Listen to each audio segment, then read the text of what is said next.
barisan bebokan bunga sebanyak 8 orang sebagai simbol persembahan dengan ketulusan hati. Dilanjutkan dengan barisan teduh sebagai simbol kekuatan jiwa sebagai pelindung yang agung. Excellencies, ladies and gentlemen, now we are in Buleleng Regency. Under the leadership of Regent Putu Agus Suradiana and Deputy Yohan Sucipto performs a parade starting with a girl dressed in traditional Buleleng clothing, carrying a nameplate accompanied by 4 dancers and a row of 8 flowers toboggan. As a symbol of offerings with sincerity, continued with rose to do as a symbol of the power of Shiva as a great protector. Hadirin untuk memakai tema Jatuh Kerti Huluni Amrita, Duta Pawai Pemerintah Kabupaten Buleleng menampilkan garapan Tirta Ketupat. Garapan kolosal ini menceritakan asal-usul Pura Tirta Yeh Ketipat di Desa Wanegiri, Kecamatan Sukesada, Kabupaten Buleleng. To interpret the theme of Jatuh Kerti Huluni Amrita, the bride of Ambassador of the Buleleng Regency government presented the performance of Tirta Ketupat. This colossal performance expressed the origins of Tirta Yeh Ketipat people in Wanegiri village, Sukesada district, Buleleng Regency.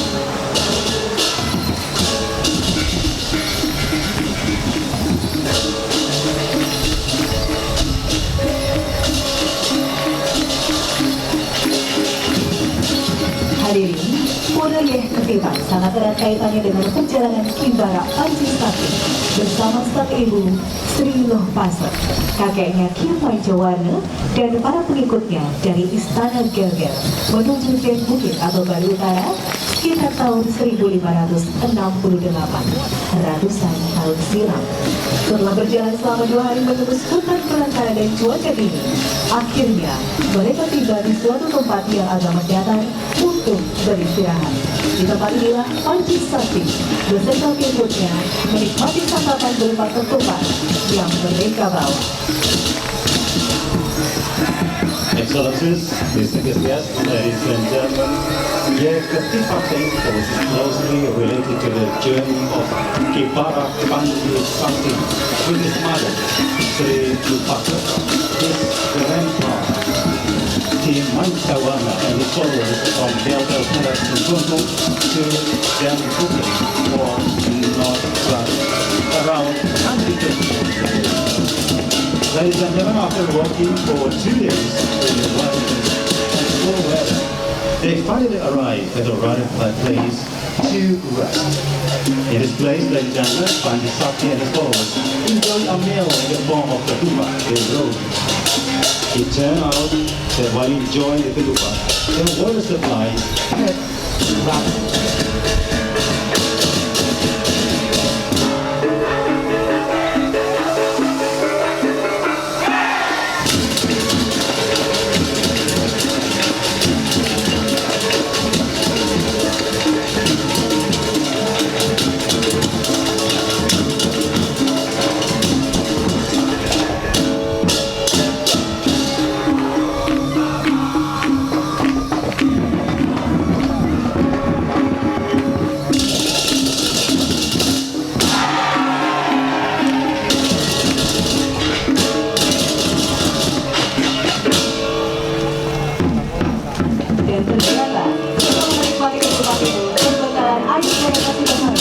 Melihat tersebut, Kimbara Panji Sakti menancapkan keris pusakanya di tanah untuk memohon air kepada Ibu Pertiwi.